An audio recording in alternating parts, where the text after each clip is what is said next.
Iniciamos grabación. Y solo me falta una cosita más. Vamos a ver. Y ya estaríamos. Ya estaríamos. Ok, perfecto.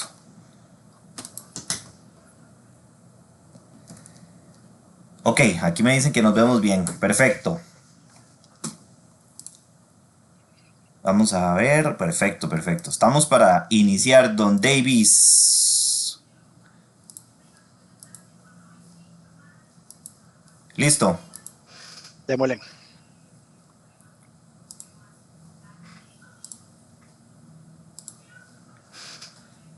¿Qué tal amigos de Podcast Cubo Rubric? Gracias por estar en un episodio más. Hoy nos encontramos con Davis Morgan. Hoy es un tema muy interesante y por qué Davis está acá, quien obviamente le agradecemos que nos acompañe en este episodio número 2 de esta temporada 2025.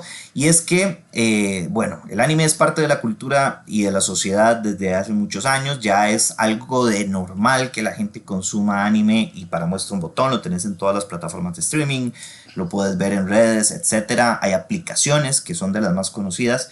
Entonces, ¿por qué Davis está acompañándonos? Bueno, porque resulta que Davis es psicólogo y él además es un buen consumidor de anime y sabe muchas cosas interesantes y vamos a aplicar muchos conceptos de la psicología a este mundo del anime. En particular hoy nos vamos a centrar en personajes, nos vamos a centrar en esas figuras icónicas del anime que hemos visto durante muchos años y de pronto hay ciertas características que podemos entender de ellos y otras características que tal vez están más escondidas. Davis, gracias por acompañarnos y por supuesto estar de lleno con este episodio de Podcast Cubo Rubrik.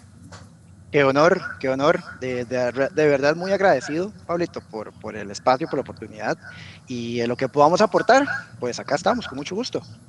No dudo que va a ser de verdad muy interesante esta charla porque además vamos a hablar obviamente de los animes más conocidos y de los que generaron más repercusión en la sociedad, no solamente por entretenidos, sino por la profundidad de sus personajes.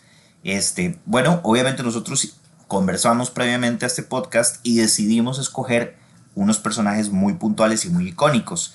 El señor Davis se tomó la tarea también de sacar algunos de estos personajes y los vamos a ir trabajando cada uno por aparte.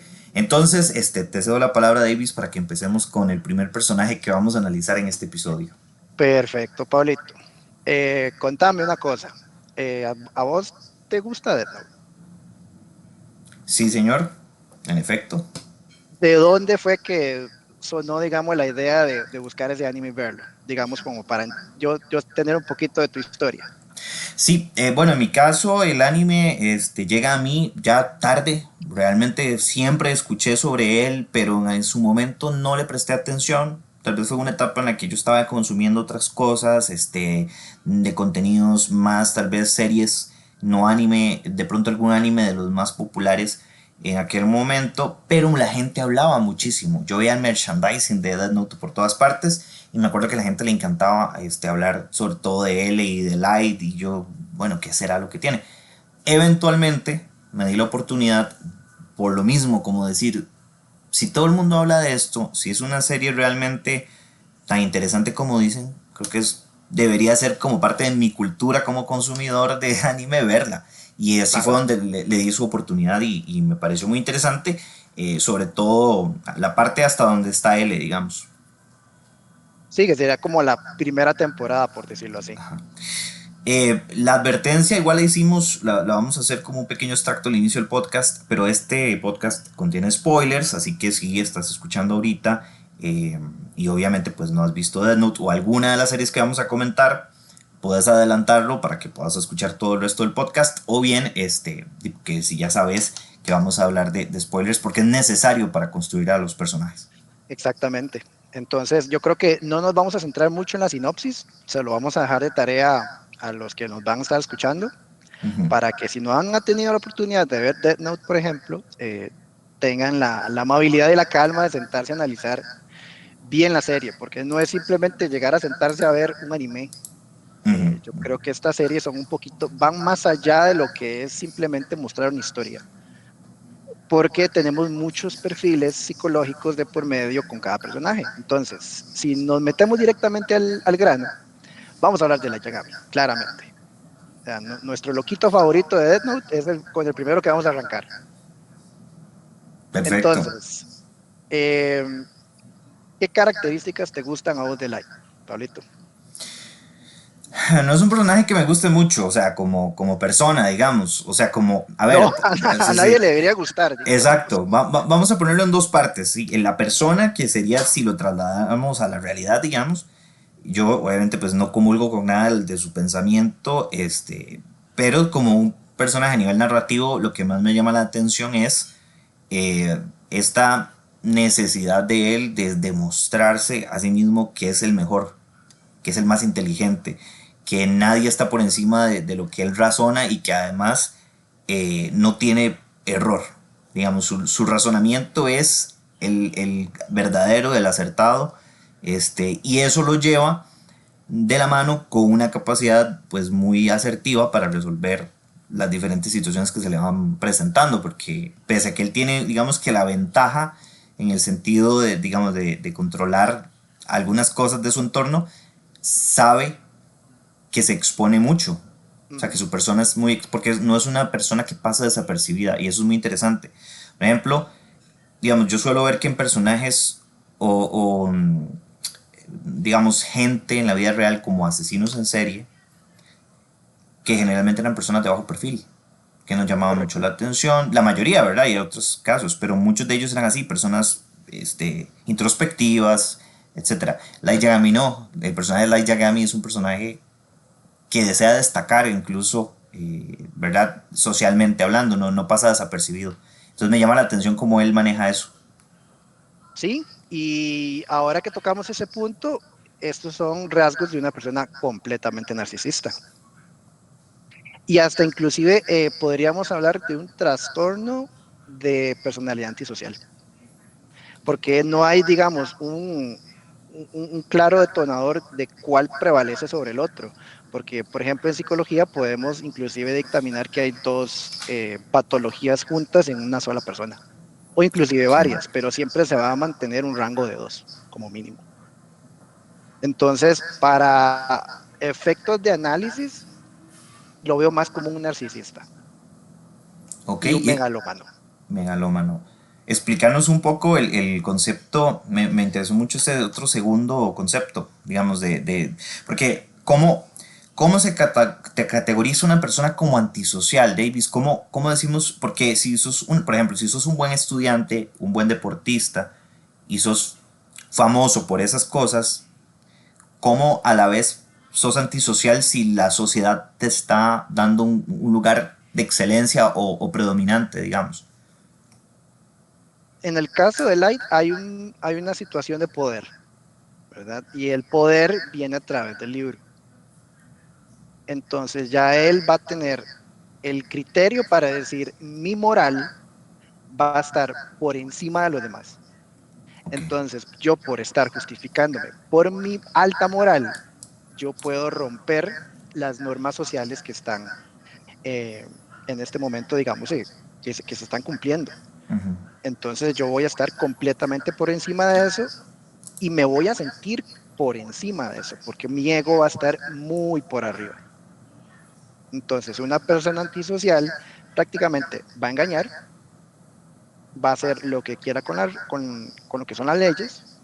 Eh, el ego va a ser, digamos, el detonador de todas estas cosas porque él va a someter a mucha gente a su voluntad y va a manipular a otras con el fin de él no verse envuelto en todos estos asesinatos que él hace.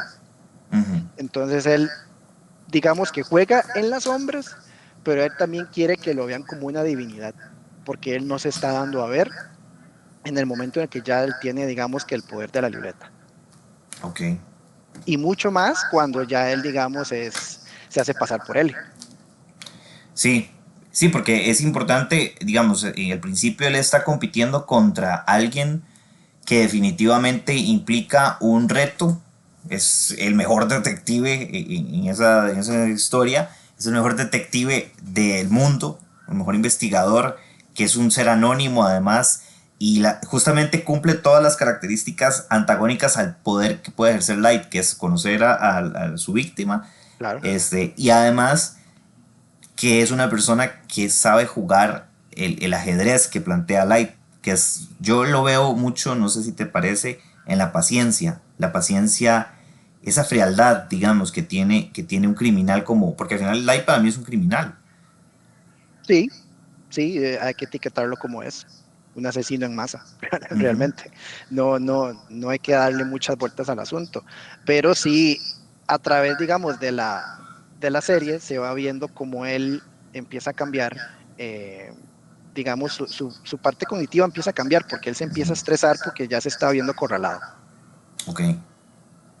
Y hay partes donde ya él está paranoico, porque él ya no sabe con el nuevo, digamos, L, por decirlo así, el nuevo que es Nier, Ujú, para dónde lo va a llevar, porque él cree que está sometiendo a Nier a la voluntad de él y que en algún punto lo va a desenmascarar.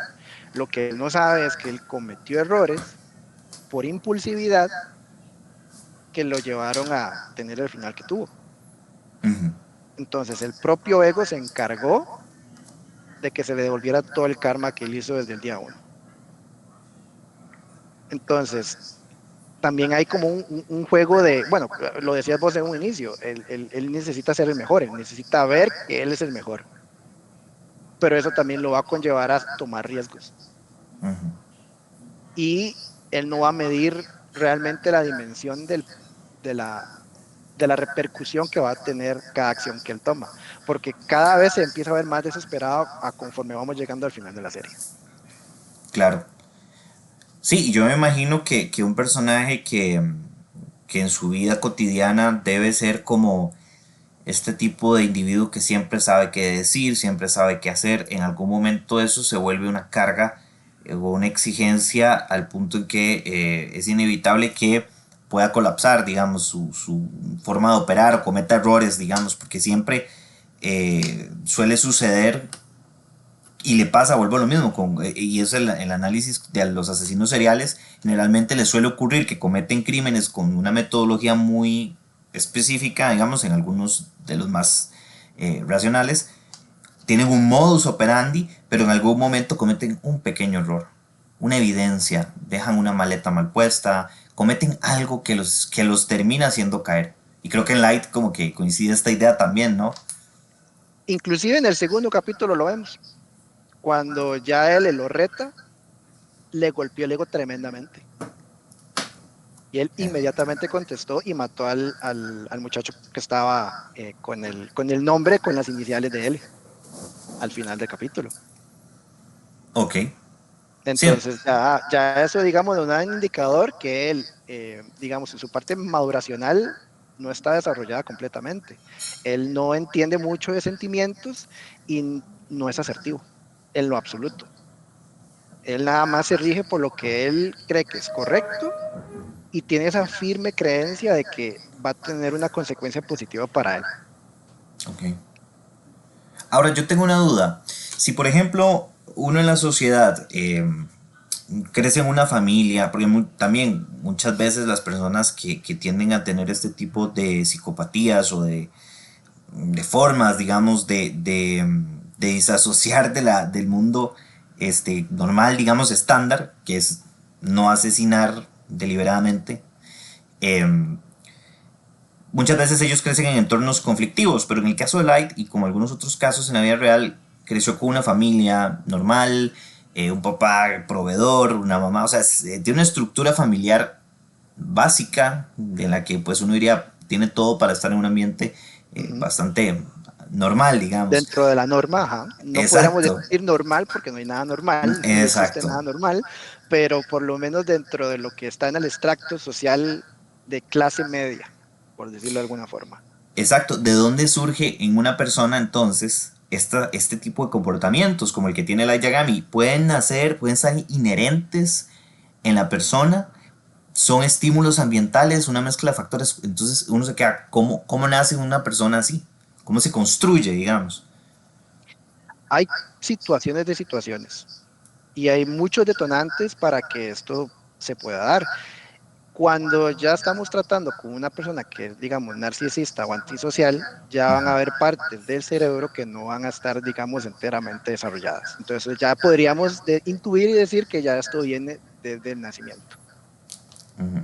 Entonces, pueden ser factores genéticos, medicación, traumas, cualquier tipo de detonante que pueda llevar a una persona a ser, digamos, a conllevar tener una psicopatía, porque eso es lo que es una psicopatía, como estas. Qué interesante porque volvemos a lo mismo, parte de ver estos personajes en un anime, por ejemplo, pues es justamente ese paralelismo con personajes de la sociedad. Por ejemplo, yo siento que un Light Yagami, obviamente, más allá de un poquito también la ficción de que es un super genio y que, ¿verdad?, debe tener un coeficiente muy por encima de la media, igual que L, pero me recuerda mucho como a este personaje, a Ted Bundy, que Ted Bundy fue un asesino en serie y Uf, que, ¿verdad? Y que era carismático, era una persona que sabía argumentar. De hecho, creo que se defendió a sí mismo en los juicios. Es decir, era un tipo que sabía lo que estaba haciendo, era racional. digamos que ellos entienden cómo funciona el juego de ser empático, de cómo ser Ujú, simpático, de ujú. cómo hablar con la gente, pero ellos realmente no lo sienten, no lo procesan por completo. Ellos entienden cómo es la dinámica para cómo obtener las cosas que ellos quieren, pero ya no lo sienten. Ok. No tienen el más Wow. mínimo remordimiento o sentimiento por lo que hacen, Sí, sí, en absoluto. básicamente yo puedo sentirme mal si por error, no sé, aplasto una hormiga.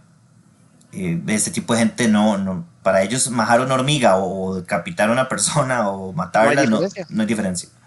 Ok. no hay diferencia en absoluto.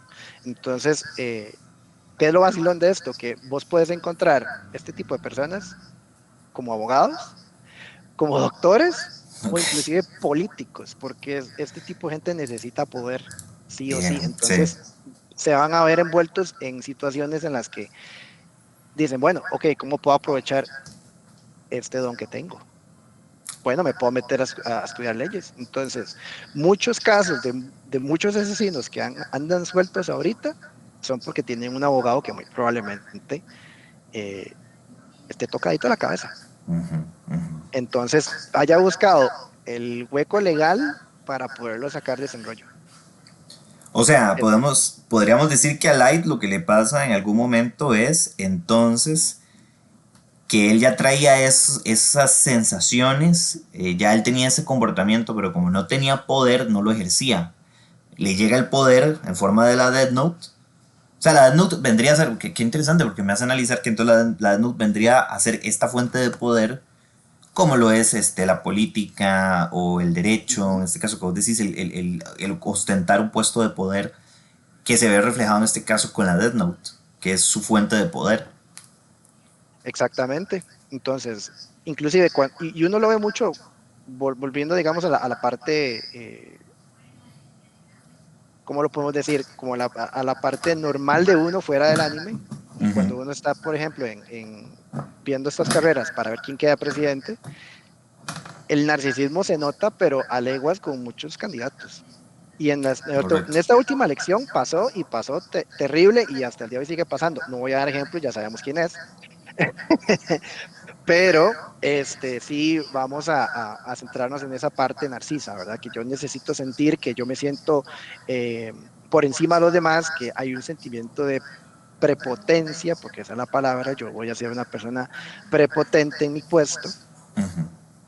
y yo voy a fantasear con tener y obtener ese poder, que Claro. eso es lo que me va a motivar a mí para buscar y obtener lo que yo quiero y de la forma que sea necesario hacerlo, porque a mí no me importa.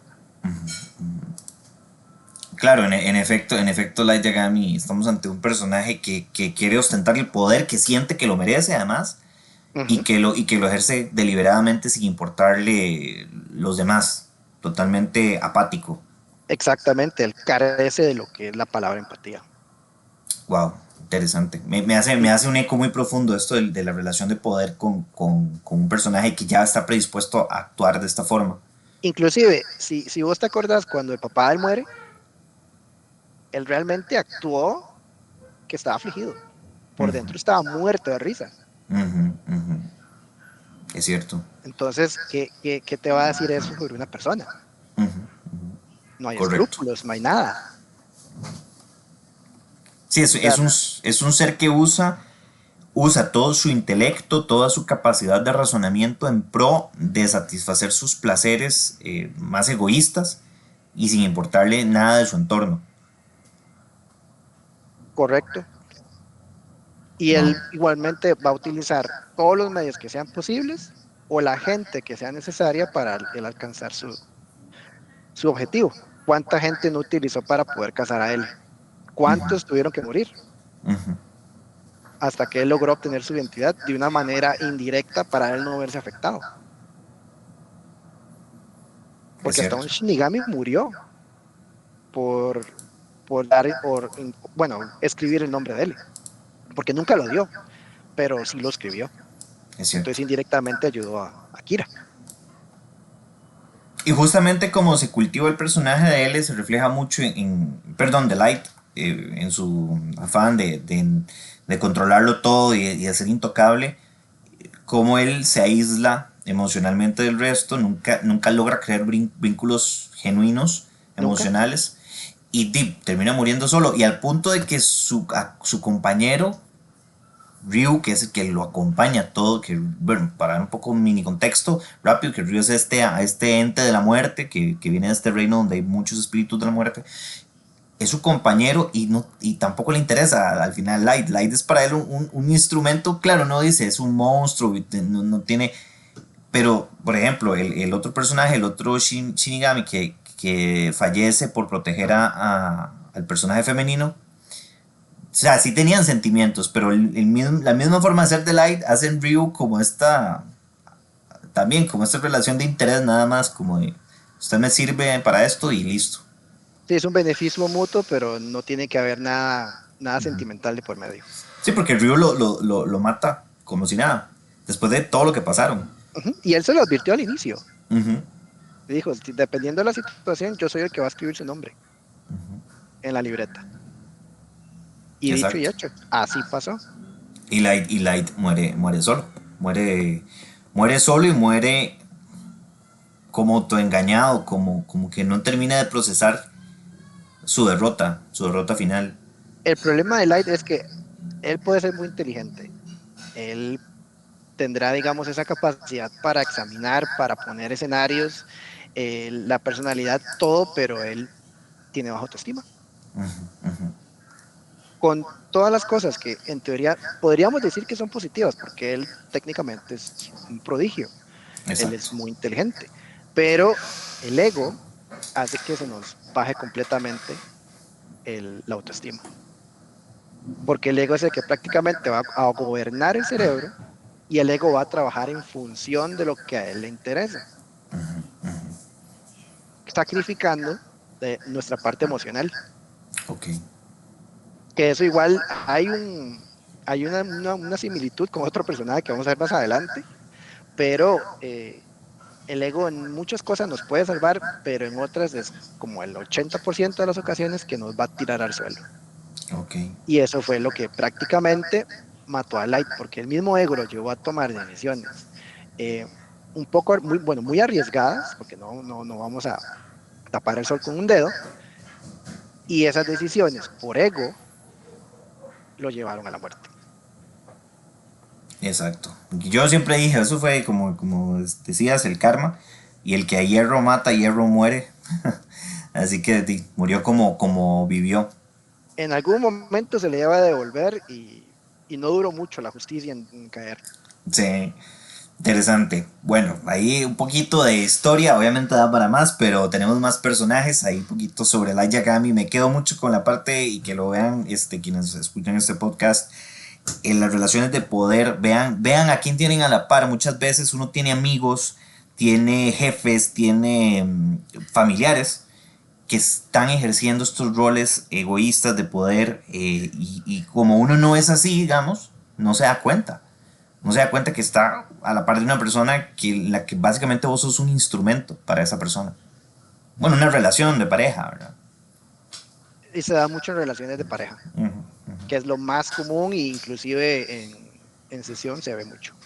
Claro, La claro, claro, total. manipulación de uno sobre el otro, porque esto yo no puedo generalizar y decir, sí, la mujer es la que lo hace más o el hombre lo hace más, no, es parejo, Uh -huh, uh -huh. porque hay muchas dependencias, hay muchos apegos, que yo creo que hablando de apegos también vamos a tocar el siguiente personaje, ¿verdad? Como para Perfecto. irnos. Vamos, vamos de una vez.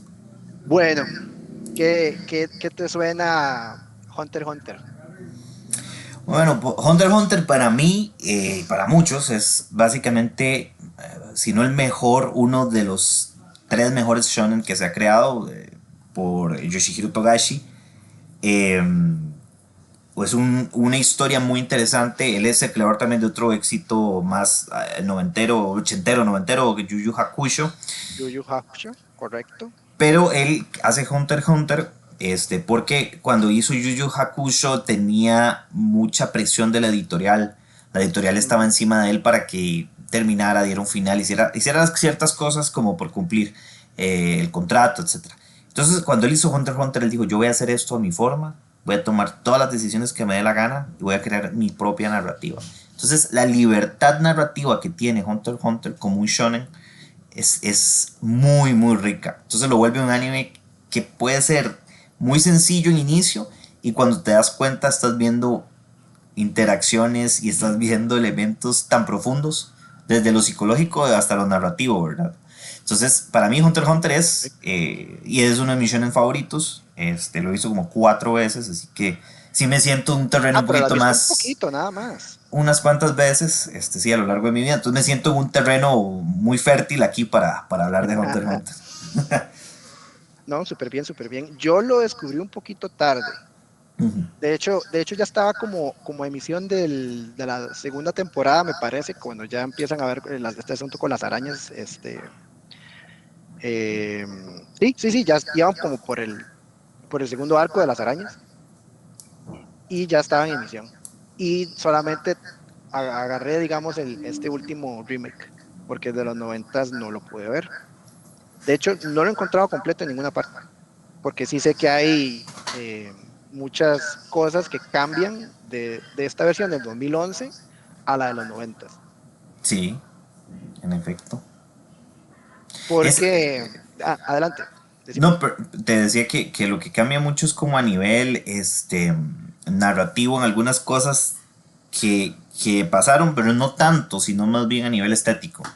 Hay una diferencia estética muy grande, Sí, el tono más sombrío, más oscuro de la primera versión y la segunda es como un poco más colorido y todo, hasta que llega ya al arco, a un par de arcos por ahí medio más oscurones. Pero sí, es mucho el cambio a nivel estético. Y que la de sí, 99 está más incompleta. Las dos están incompletas porque el manga hasta la fecha no está terminado. cierto, cierto. Creo que hay otro impasse en este momento, si la memoria no me falla. Sí, Togashi tiene ahí un impasse, yo creo que por problemas de salud, otra vez. otra vez. Pero sí me gustaría hablar un poquito de Gon y un poquito de Killua.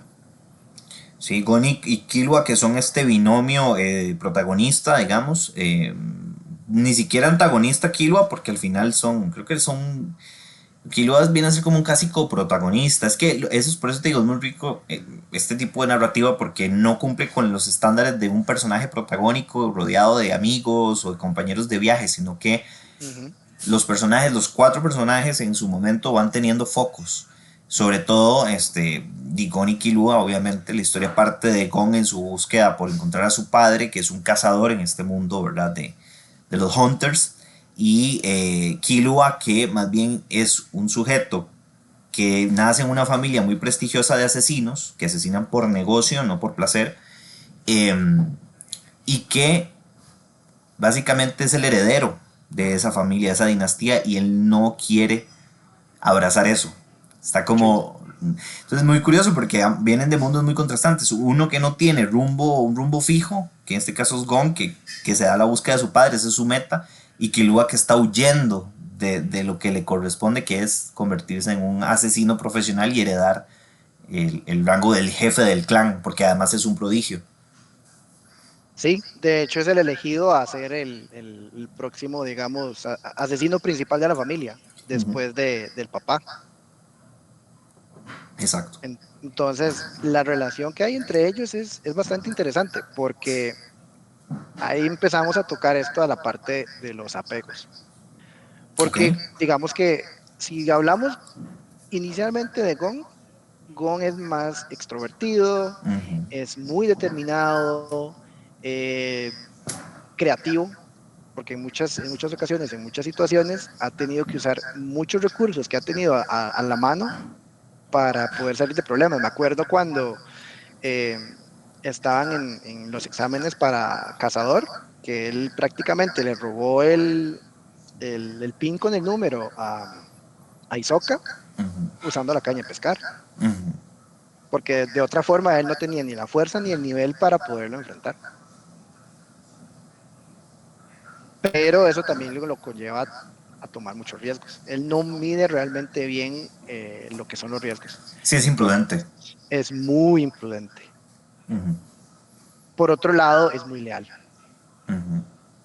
La lealtad, digamos, que él tiene hacia Killua, hacia Kurapika y Leorio, yo creo que eso es inquebrantable.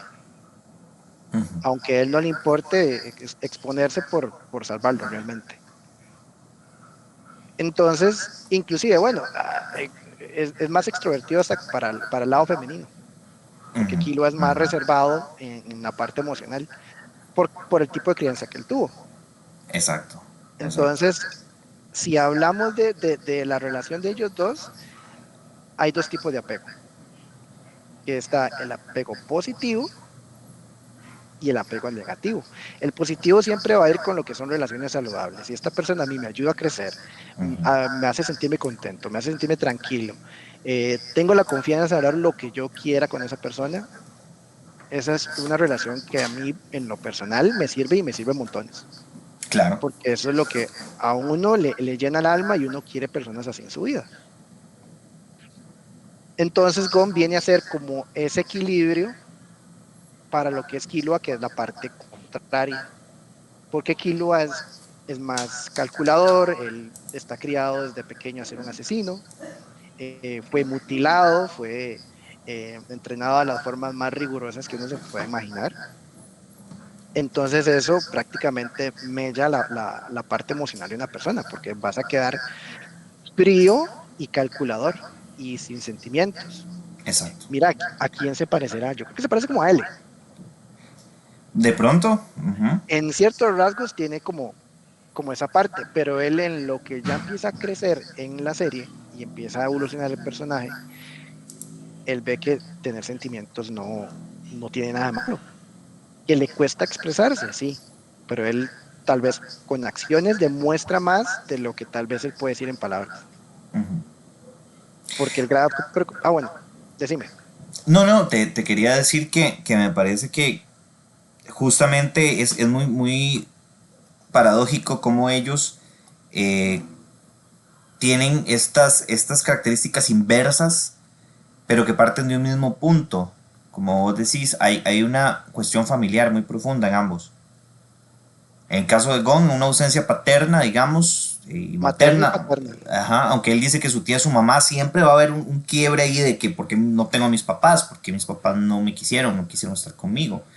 Em, y el otro personaje que está sobre estimulado por su familia, tienes que hacer esto y esto y esto y esto, y al punto que él odia a su mamá, digamos, que lo manifiesta muchas veces Killua, y a su papá le tiene como ese respeto, tampoco tan afectivo, pero sí es como, y la peor de todas sus relaciones familiares, que es con su hermano mayor, ¿verdad? Con Ilumi.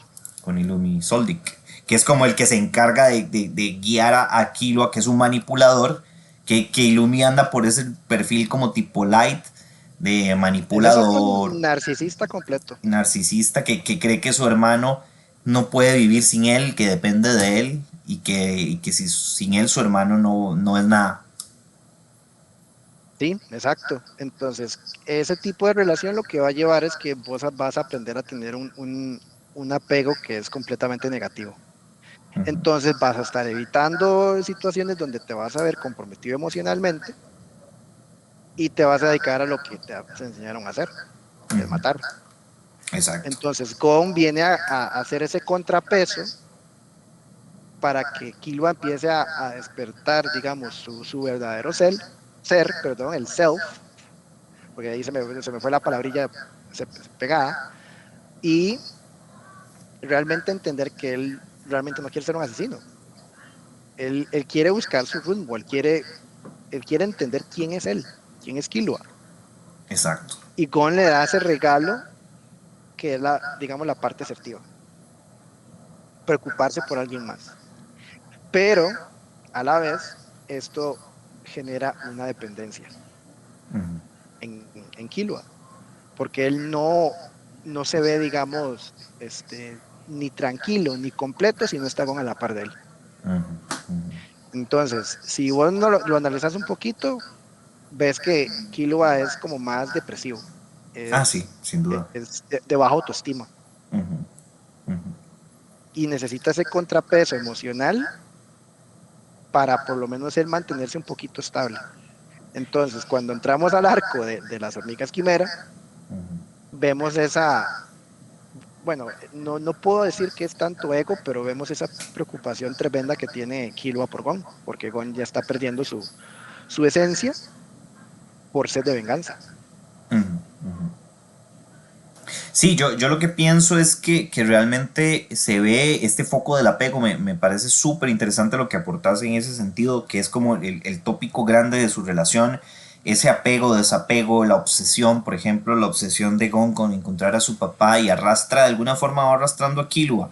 ¿Qué es lo que sucede? Que llega un punto, y podemos adelantarnos a esta parte, que es este arco de las hormigas quimera, que es el último arco que se adaptó en el anime hasta la fecha. Vienen más arcos después, pero que ni siquiera ellos son protagonistas, entonces es su último gran arco. Sí.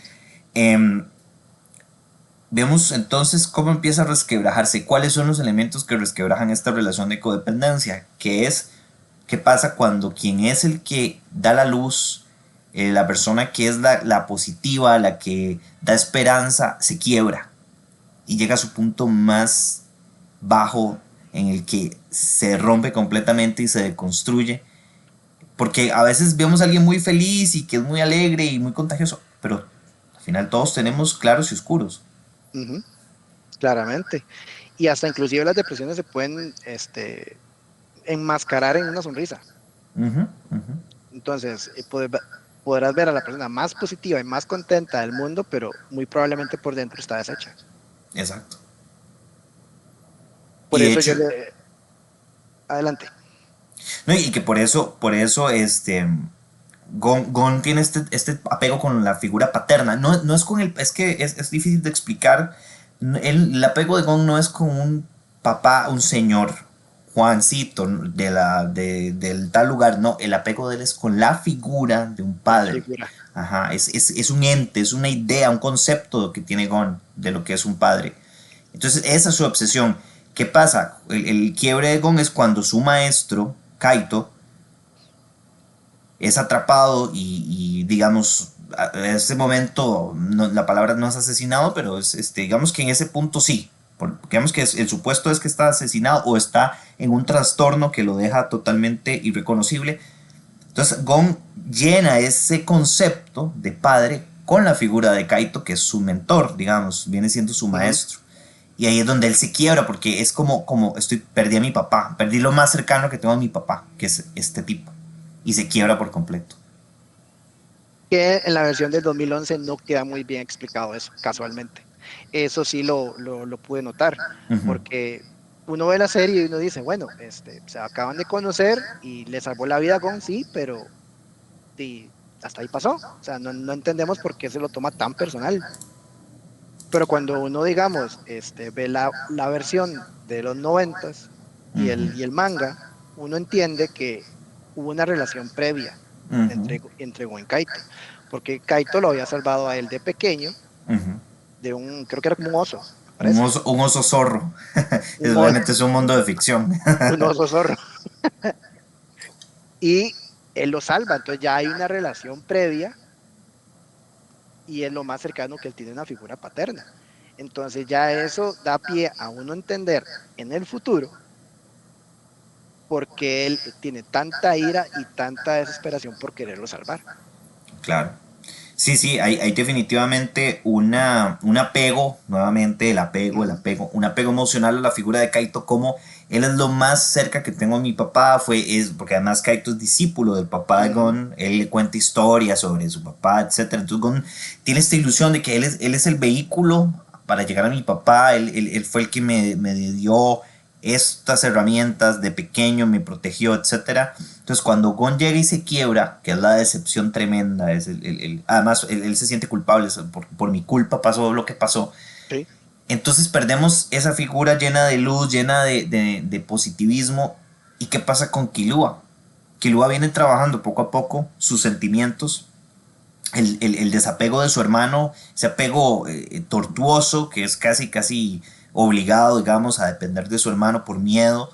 Y Killua va poco a poco desapegándose de eso y se enfrenta entonces al dilema de ¿qué puedo hacer por mi amigo? Mi amigo hizo esto por mí, me hizo salir de esa zona oscura en la que yo estaba atrapado y me dio esperanza. Y ahora que él está desesperanzado, que está en la miseria, ¿qué puedo hacer yo? Y entonces empieza a darse como una inversión de los roles, que es donde yo Ajá. me explotó la cabeza. Vemos a un Gon totalmente disasociado también de su entorno, se vuelve egoísta porque entonces su obsesión es vengar a su maestro. Y sabemos que Sí. conlleva la venganza, ¿verdad? La obsesión, la ira desmedida. Y Killua empieza a entrar en este rol yo tengo que proteger a Gon, yo tengo que devolverle a él lo que él hizo por mí, pero ¿cómo hago?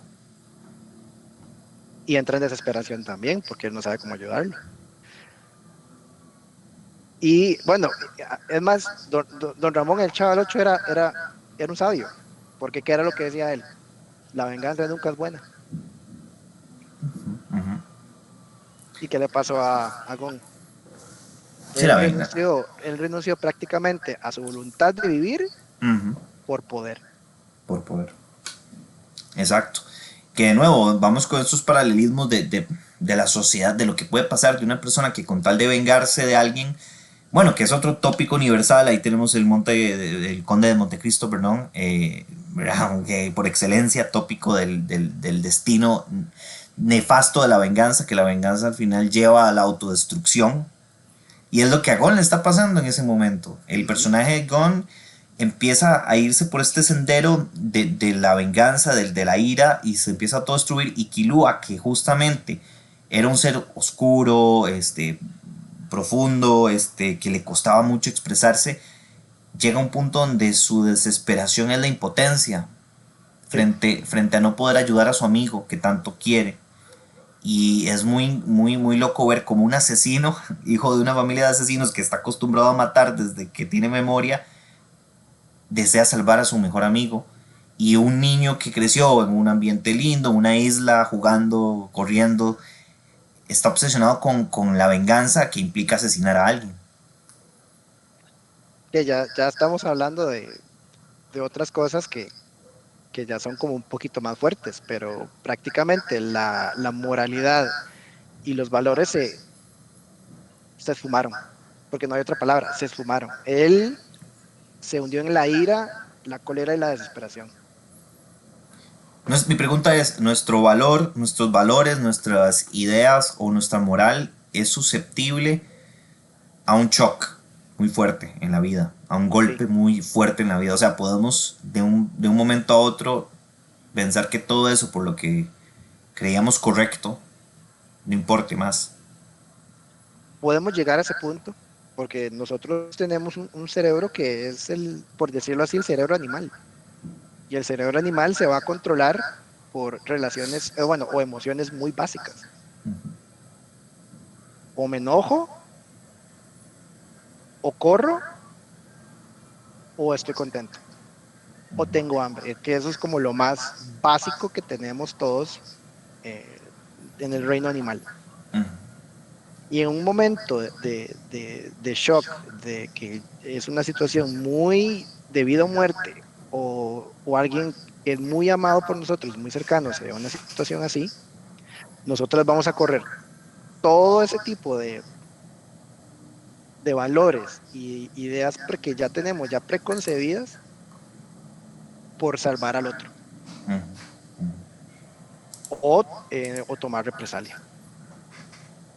Es cierto, es cierto, y bueno, tantos ejemplos que hay de este tópico. Bueno, hablando de otros personajes paralelos del mundo de la cultura pop, el Punisher, por ejemplo, la historia de origen del Punisher, como Ujú. él, su deseo de venganza, de acabar, lo lleva de nuevo a creer que hace justicia, pero es una justicia por propia mano o mano propia, sin medirse, ¿verdad? Sin saber qué daños subsecuentes puede haber, y a Gon le pasa esto, que podríamos incluso profundizar en otro momento sobre la repercusión de su acto, que es cuando él se encuentra a la niña que está herida, a Kamui, y entonces, a Komugi, perdón, y entonces él ve que lo que él se esperaba, porque además él está pensando matar a lo que él considera un monstruo, que es a Pito, que es quien ataca a su maestro, que es una hormiga quimera, pero la ve salvando a un ser humano, y entonces ahí él colapsa Ahí se le fue el Windows. y se llena más de odio, porque él dice, cómo esta desgraciada, este monstruo, esta criatura irracional, ahora me está mostrando sentimientos cuando hizo lo que hizo con mi maestro. Entonces entra este juego terrible de la mente humana, de decir, ¿qué es esto? O sea, estoy esperando que una persona, un monstruo, yo no espero que un asesino, digamos, tenga empatía por un animalito. ¿Qué pasa si yo, por ejemplo, veo que una persona que me dice, es que esta persona decapitó a 30 personas, pero es que no, voy a su casa y tiene 5 gatitos rescatados de la calle? Entonces uno dice, No tiene sentido. ¿qué es esto, verdad? Entonces genera este conflicto en la mente, y a Gon le pasa, y colapsa al punto de que, como dice vos, decide, ya, voy a dejarlo todo por esto, voy a morir, no me importa morir, con tal de cumplir mi venganza.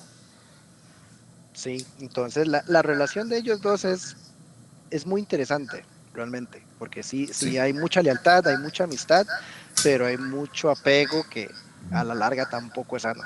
O sea, vos decís que sí hay o sea, que puede haber un apego positivo entre ellos, pero que puede llegar a ser negativo, que sucede, que se da ese fenómeno Sí, entre ellos. digamos, es muy positivo porque uno complementa al otro. Ujú. Lo que Gon no sabe se lo enseña Killua y la parte emocional que Killua carece se la enseña a Gon. Ajá, Pero a la larga eso va a hacer que uno de los dos dependa más del otro. ok, ok. Entonces, Gon es más independiente. Entonces, él puede manejarse mejor en ciertas circunstancias que Killua. Killua es Ujú, más retraído, más de meterse él en su mundo.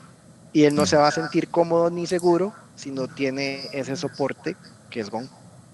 Claro, claro.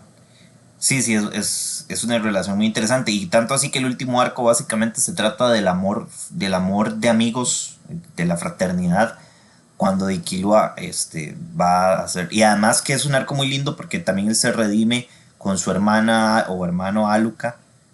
Entonces él dice, es que gracias a Gon me acordé que tenía un hermano que lo había abandonado, que mi familia lo tiene encerrado porque creen que es un monstruo, y yo sé que no lo es.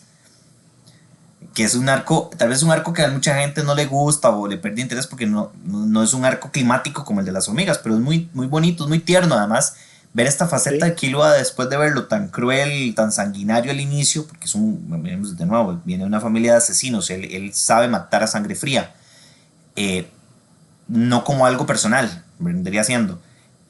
Y luego verlo tan lleno de amor por su hermano, por querer rescatarlo, ¿verdad? Entonces es muy bonito. De hecho, a mí, no te voy a mentir, a mí me sacó una que otra lagrimita cuando él le claro. dice ¿cómo es que le dice a Luca, a la otra parte?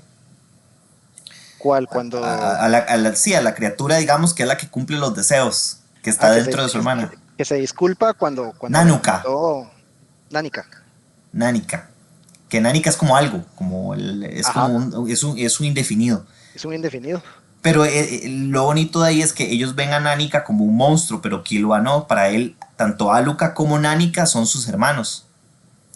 Él las quiere a las dos, digamos. Entonces él en un momento le pide a Nánica que no vuelva a salir nunca más de Ujú. Aluka, porque les hace daño. Entonces Aluka se enoja con Killua y le dice, ¿qué le hiciste a Nánica? Está llorando. Que Danica es otra narcisa, porque urge Ajá. de la aprobación de Killua. Por Sí, cada cosa que ella hace, tiene que tener sí. ese gracias, ese toquecito en la cabeza como para que ella sentir que hizo bien las cosas.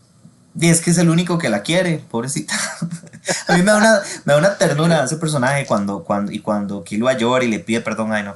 Me parece. Y es donde uno dice: este es el punto más tierno de un personaje que te lo presentan como un sanguinario, un asesino sin. Bueno, es Sin que el. si no se disculpas, lo va a exprimir como una naranja, ¿verdad? Sí, sí, pero es muy gracioso cómo te presentan cómo los seres humanos muchas veces nos pasa que vemos a alguien y decimos: no, es que esa persona se ve tan odiosa o tan desagradable o me cae mal. Y luego la conoces y es un amor de persona, Eso dicen de mí, bueno, imagínate. a mí me pasaba mucho. De hecho, tengo un par de amigos que me decían: es que usted me caía mal cuando lo conocí. Solo verlo me caía, y yo: pero ¿por qué? No sé, me caía mal. Y luego hablamos y me cayó bien y yo: mira.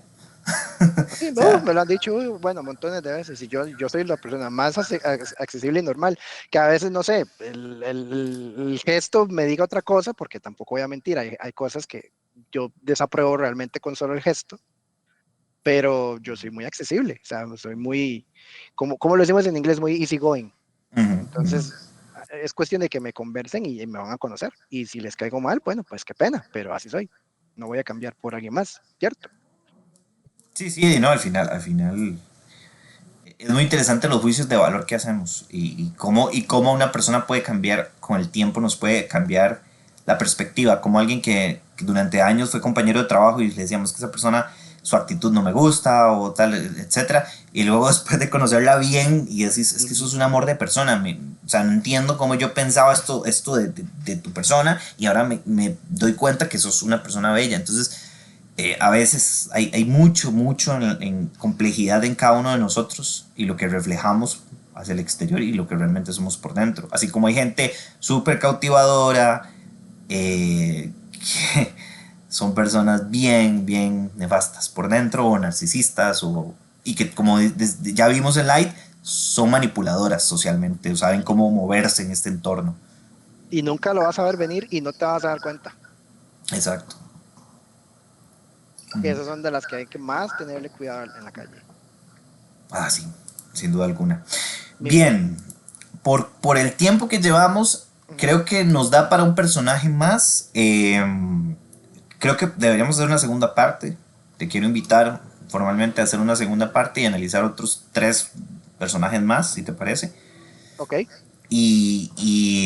Cerremos, yo diría que cerremos con el príncipe, si te con el parece. príncipe. Muy bien, muy bien. Démosle entonces con el príncipe. Para los que están con la duda del príncipe, no es el príncipe de Rap.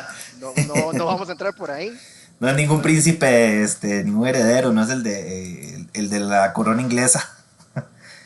no, no vamos a entrar en esos temas reales por el momento. Bueno, sí, son reales, porque Bueno, sí, sí, el, sí, sí, el- sí. el personaje per se es un príncipe de otro planeta y tiene una particularidad que tiene cola.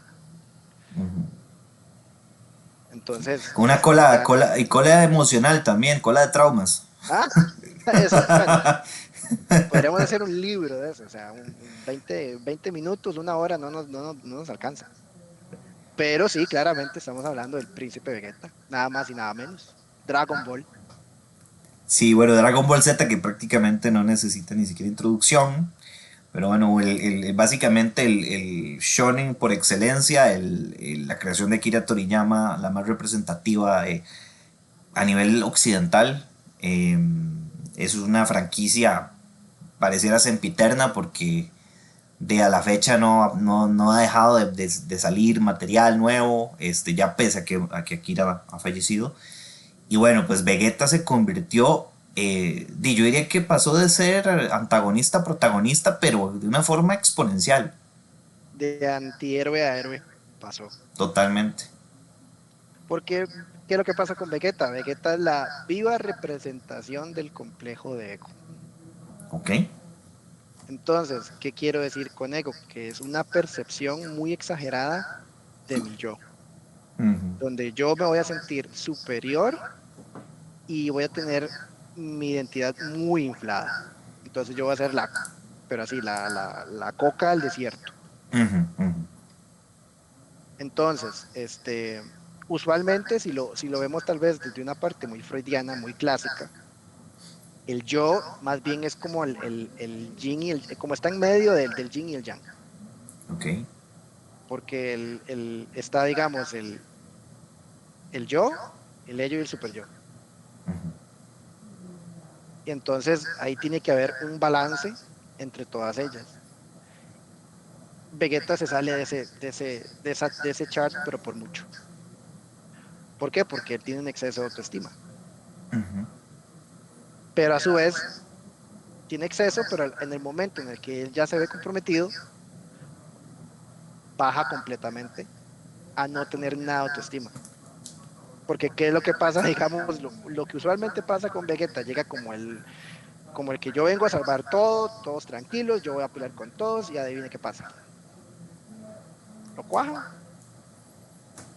y lo ujú. devuelven de una vez a resetear los, los- el Windows porque no es, o sea, la percepción que él tenía de ser el más fuerte se le cayó Ujú. porque encontró a alguien más fuerte. ¿No pensás también que su origen, y me resulta interesante este fenómeno de cómo nace el ego en una persona que ha sufrido o que ha sido menospreciada, ¿verdad? Como, a ver, mi planteamiento es este. Vegeta nace en una cuna de oro, básicamente es el hijo del rey de un planeta, no de un país, de un planeta de guerreros. Ese planeta es destruido por un evento causado, pero digamos que él no sabe eso.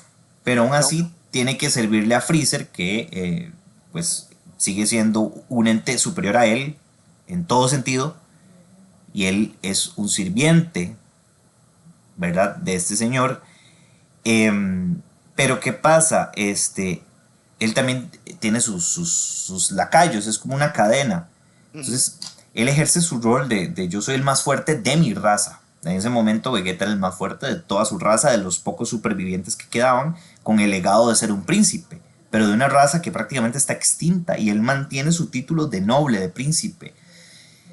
Pero siempre Vegeta, es Vegeta tercero es, de hecho. exacto, pero él se siente humillado, él se siente menos. O sea, porque tiene gente que está por encima de él, tanto Freezer como las manos derechas de Freezer. O sea, él en una cadena de jerarquía no está en un rol de un príncipe, irónicamente. Está como un soldado más, tal vez por uno o dos escalones encima de bueno, unos cuatro o cinco escalones por encima de un soldado promedio, pero sigue estando en una cadena intermedia, por decirlo así.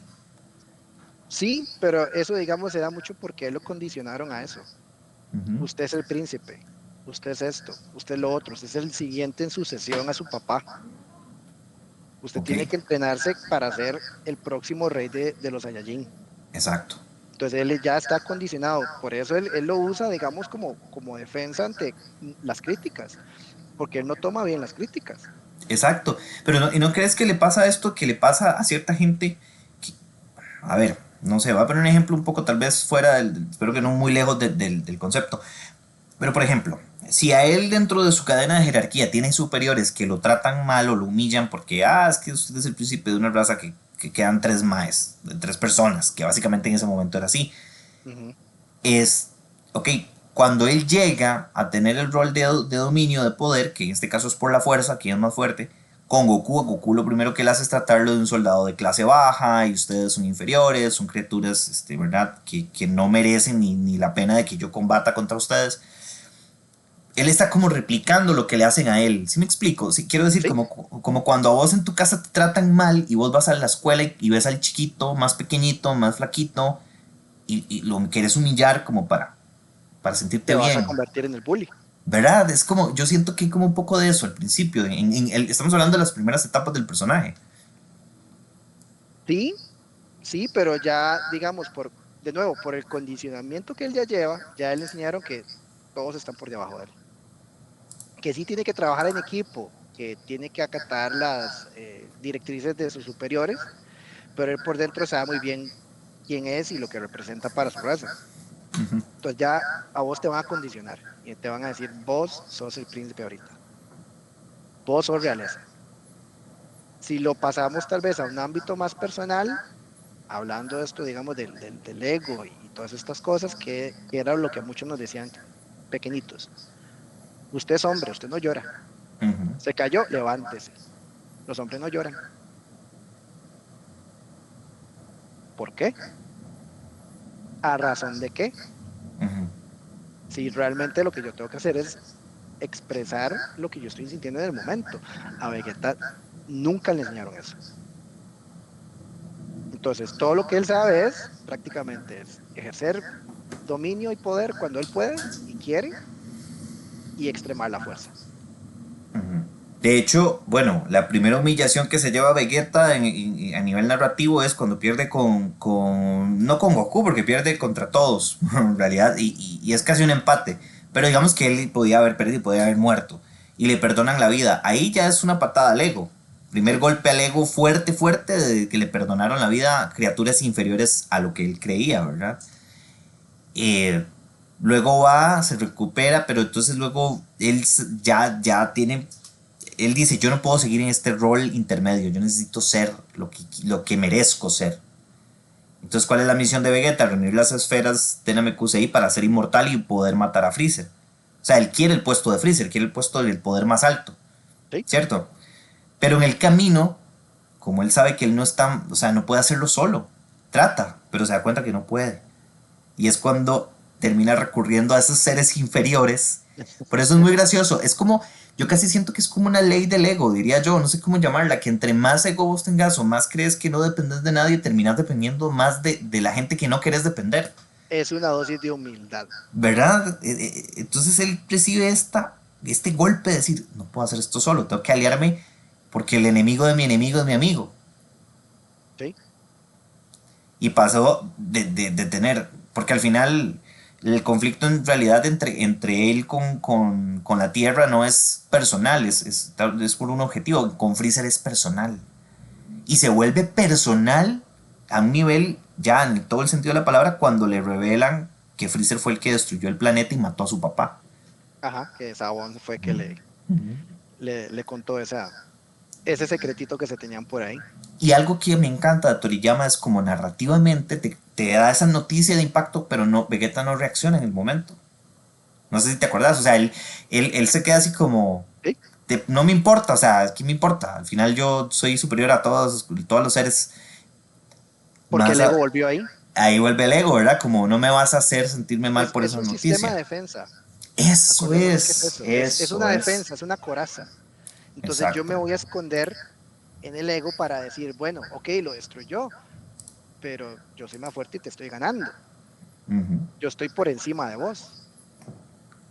Por dentro, ya cuando se le baje un poquito la adrenalina, muy probablemente sí lo va a resentir. Claro. Y Pero Vegeta, y perdón, y él no es capaz en ese momento de entender, o sea, a él están diciendo, toda su vida fue una farsa. Por quien usted trabajó tanto fue el asesino de toda su dinastía. O sea, él fue el que le robó a usted su rol de heredero y destruyó todo su planeta y lo que hubiera su ahí. Rafa y todo. Ujú. Vegeta se muestra muy antipático en ese momento, se le da la noticia, pero ¿dónde va a repercutir realmente el sentimiento de Vegeta? ¿Y dónde vemos la ruptura del ego cuando llora? Le llora a Goku, cuando él Sí, ve su fracaso inminente, cuando se da cuenta que no fue capaz de derrotar a Freezer. Y ahí es donde se le quiebra el ego, o sea, es que le llora a Goku. Imaginémonos el simbolismo que es de que un príncipe orgulloso, el guerrero supremo de su dinastía, está humillado, está derrotado en el suelo y le deposita toda su esperanza a un guerrero inferior, pero que comparten una misma línea sanguínea y ahí es donde le dice, es que Freezer fue el que destruyó a nuestros familiares y él fue el que destruyó nuestro planeta y entonces ahí ya se rompe él, ya al borde de la muerte. sí, ya ahí no lo puede contener más. ¿Verdad? Es muy, muy, muy interesante. Se desborda de una forma que ya no puede contenerlo. O sea, ya no hay una barrera defensiva del ego para poder tapar lo que ya es inevitable. Entonces, ¿qué queda si yo ya me voy a morir? Bueno, entonces seamos honestos y realmente digamos lo que realmente sentimos. Pero ¿por qué decirlo hasta ese momento? Eso es lo que uno a veces se cuestiona. ¿Por qué esperar al borde de la muerte para uno realmente decir lo que uno quiso decir y no se lo dijo a esa persona? Y eso es lo que pasa, Davis, con algunas personas, sobre todo padres, ¿verdad? Sobre todo en sociedades como la nuestra, donde la figura paterna le cuesta expresarse Ujú. y necesita mantener este rol de superior, de jerarca, que les cuesta expresarse y como que les toma años o casi que ya cuando están muy ancianos o al borde de la muerte, de decir, no, es que bueno, yo siempre te he querido, y etc. Como ¿por qué nos pasa eso? ¿Por qué no podemos hacerlo antes? ¿Por qué surge hasta que nos vemos ya en una situación precaria? Es que ya esto es una cola, porque ya esto se viene dando desde muchas generaciones atrás. Entonces, son cosas que nosotros ya traemos inclusive en los genes. Ujú. Y nosotros como hombres necesitamos demostrar la jerarquía y la fuerza de alguna manera u otra. ¿Y cómo es? Bueno, entonces yo voy a tratar mal a mi mujer, a mi pareja, yo me voy a ver siempre chiva enfrente de todo el mundo porque yo soy poderoso y a mí nadie se me va a parar enfrente y decirme las cosas. Entonces, lejos de darme a mí una impresión de qué persona más fuerte, es una persona más bien muy triste y muy débil, ¿Verdad? Sí. porque tiene que demostrar por medio de la fuerza o, o de sentimientos que tal vez no son los más asertivos del mundo para demostrar que tiene una valía y una fuerza, pero realmente no la tiene. Entonces me podrán insultar una N cantidad de veces que yo entendiendo de dónde vienen estas cosas, no me va a resentir, no me va a hacer sentir nada, porque yo ya estoy viendo un trasfondo que ya es aprendido. O sea, ya esta es una dinámica que viene desde los papás de nosotros para atrás. Ujú. Entonces, ¿qué es lo que te decía ahora? A nosotros nos enseñan a reprimir. Entonces, si alguien fallece, bueno, usted es el pilar de la casa, usted es el primero, el primogénito, y usted es el que tiene que aguantar con su mamá, con sus hermanos, pero usted no puede llorar, Ujú. porque usted tiene que hacer el soporte de los demás. Ujú. Como usted es un papel de hombre, igual, usted no tiene derecho a sentir. Usted va a ser la persona que provee en la casa y ayuda, pero nada más. Ujú. Ese es su rol, procrear. Claro. Y Vegeta es un personaje que también, bueno, no le costaba mucho, ¿verdad? O sea, poder expresarse. Sí, Luego llega a tener familia, que sabemos que la historia, bueno, revive y todo. Tiene esa dosis de humildad. Termina viviendo en el planeta que él veía como de seres inferiores. Se termina casando con una humana que se supone que son seres inferiores. Y termina convirtiéndose en justamente un padre de familia. Y empieza a tener este rol de ser grosero. De hecho, hay varias escenas donde trata a Bulma súper mal, le uf, habla feo. A Trunks no le puede mostrar cariño. O sea, hasta la etapa en la elipsis donde nace Trunks, digamos, brinquémonos un poco lo de Trunks del futuro, más bien, ujú. eso, porque es un poco extraño también para él saber que su hijo lo superó. Hasta en eso le rompe el orgullo cuando se da cuenta que su hijo se siente, aunque es raro, porque se siente orgulloso primero, como, ah, claro, tenía que ser mi hijo, por eso es que es fuerte. Pero él nunca se lo logra externar hasta el puro final. Y que volvemos a lo mismo, Vegeta es el que llega a los límites. Davis, perdón, y voy a contradecirme porque sí voy a hablar de Son del futuro. Dale, dale, dale, claro. Cuando Cell mata a Trunks, ahí revela sus sentimientos de sí, amo a mi hijo, pero no puede Ujú. hacerlo delante de su hijo cuando lo tenía a la par. Es hasta que él ve que lo matan que se vuelve loco y me mataron a mi hijo. Igual pasó con Bill cuando agredió a Bulma. Exacto. O sea, Se enojó y sacó realmente lo que él sentía y la defendió. es una persona que el orgullo lo bloquea, el orgullo le da estas malas pasadas, el orgullo lo hace no poder expresarse porque necesita mantener este rol de superhombre, del hombre fuerte, del hombre que yo no soy cursi, no soy sentimental, pero él, de hecho, él llega y le dice a Goku, cuando pelean Goku y él, en la saga de Majin Buu, es que yo me volví débil, me volví blando. Y yo me puse a pensar, y Vegeta en realidad siempre fue alguien blando, lo que pasa es que él no era capaz de admitirlo. Exactamente. Siempre lo fue. Fue muy inseguro de sí mismo. ¿Verdad? Inseguro. Y es lo que nos pasa a muchos que queremos proyectar una imagen de confianza, de seguridad y que somos hasta malos con nosotros y realmente somos los que más inseguros y más débiles nos sentimos. Los jueces más duros digamos, lo que es uno mismo es el propio ego de uno. porque uno es el que se va a decir, uy, es que lo hice mal, no sirvo para nada, lo tengo que volver a hacer y lo tengo que volver a hacer bien. O eso a veces que no sé si te han dicho alguna vez que si yo no hago esto bien, mejor prefiero no hacer nada. Ujú, ujú. Eso es ego. Es un sentido de perfeccionismo que no viene al caso, porque realmente, ¿qué es hacer algo perfecto? ¿Qué es la Exacto. perfección? Ya no existe. Y es muy curioso porque también yo tengo otro concepto muy interesante ahí que es las emociones. Siento que Vegeta es sumamente emocional. Por ejemplo, Goku es un personaje que cuando uno ya crece, cuando uno es pequeño no lo entiende. Cuando uno crece uno dice es que Goku peca más bien de también de alguien apático. Goku no entiende muchas cosas, o sea, Goku Ujú. no entiende los sentimientos de su hijo, de su mujer. eh, Le cuesta mucho entender ciertas cosas. No tal vez apático, pero es como ingenuo. La ingenuidad de Goku llega a un extremo tan grande que le cuesta entender ciertas cosas. Entonces, Sí. Vegeta sí las entiende. Entonces, Vegeta muchas veces, a él lo que le ofusca de Goku es justamente que sea tan ingenuo en tantas cosas que él entiende, pero que es incapaz de cumplir. O sea, Vegeta quisiera como poder. Estoy seguro que si Vegeta fuera un poco menos orgulloso, hasta él le ayudaría a Goku Le a ayudaría en crecer. muchas cosas. ¿Sí? Que fue justamente lo que fue sucediendo ya en Dragon Ball Super. Hilaron un poquito como cuando entrenan juntos en la habitación del tiempo. Ya los empiezan a poner más como una dupla en Dragon Ball Super en ciertas cosas. Ujú. Eh, bueno, tanto así que Goku despierta el Ultra Instinto y el mitad de no Goku y Vegeta despierta el Ultra Ego. Qué casualidad, el ego. Y que de hecho vea que justamente el poder de Vegeta se amplifica cada vez que recibe daño. Entre más daño Ajá. recibe, más emoción y más fuerte se hace. Sí, que igual, bueno, eso es por cuestión de tiempo que lo puede usar, pero qué Ujú. casualidad que sea el ego el motor para él tener ya, digamos, que la última transformación, que en teoría es la última transformación que hay. No, no sabemos si ahora Toyotaro va a tomar otra ruta, Sí. pero qué casualidad que sea el mismo ego el que le va a dar, digamos, ese boost de energía a Vegeta. Y Vegeta es un personaje que en su complejidad, desde este primer Vegeta súper antipático, todos eran inferiores a él, llegamos a un punto muy loco que es el famoso meme del baño de Tina con Bulma.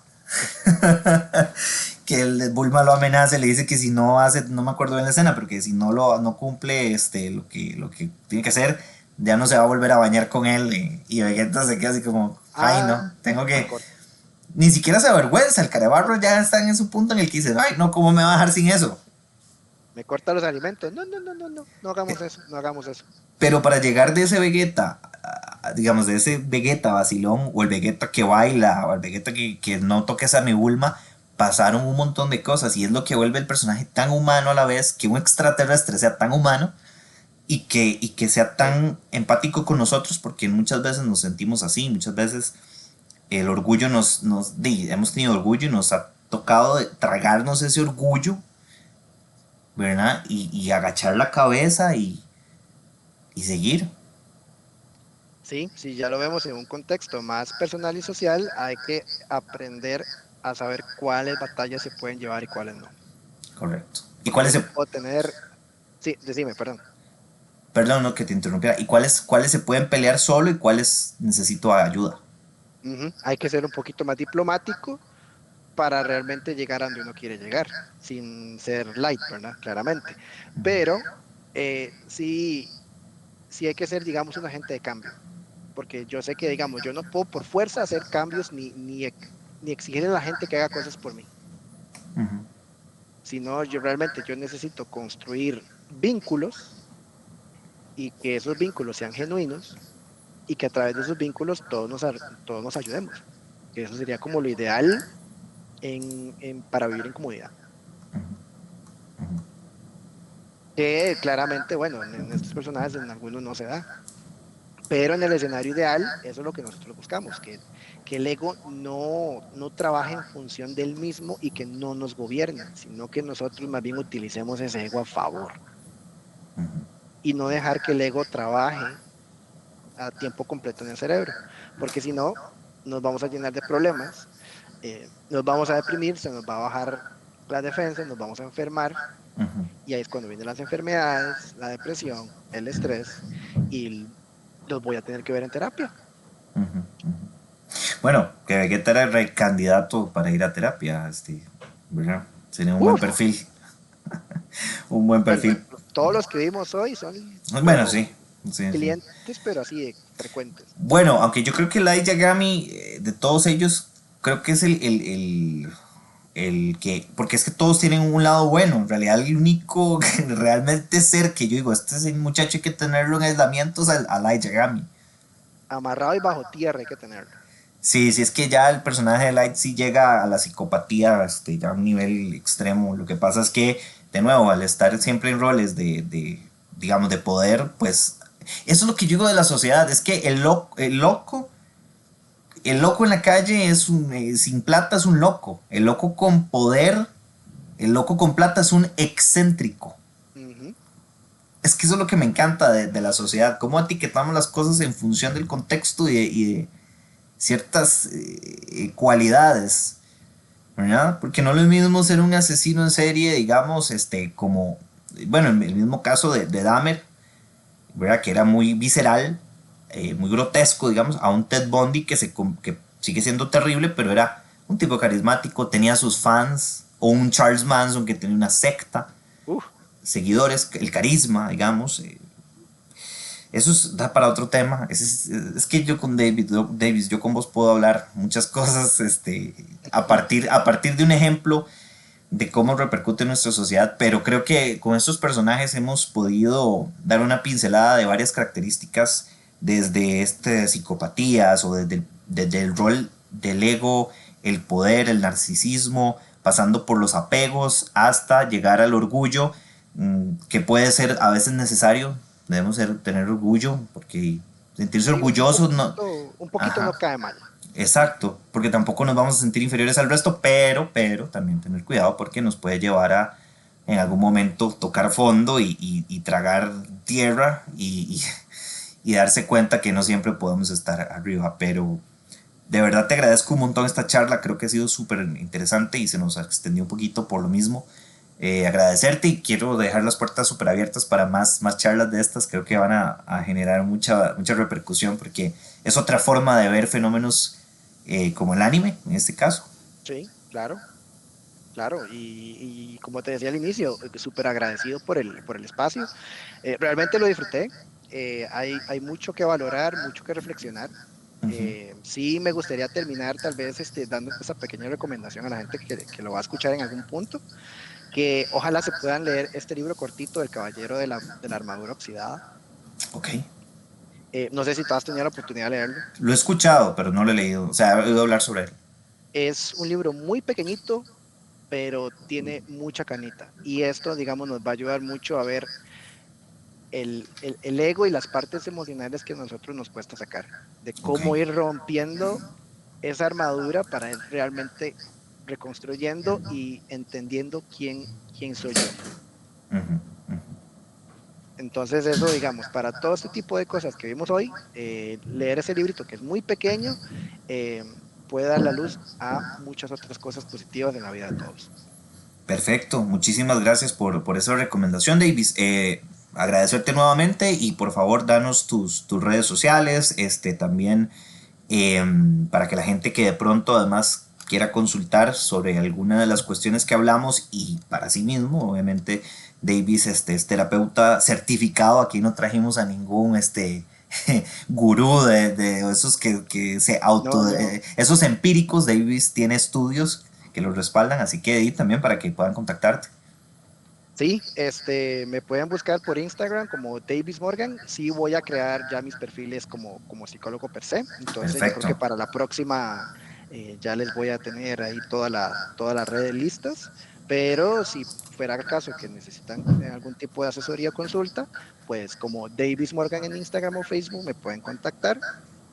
Y puedo soltar el otro numerito que tengo en caso Por favor, de algún adelante. contacto. Entonces ya se los voy a compartir porque yo no me llamo directamente a cada rato, pero mi número de teléfono para consulta virtual o presencial puede ser el 7043-7302. Perfecto.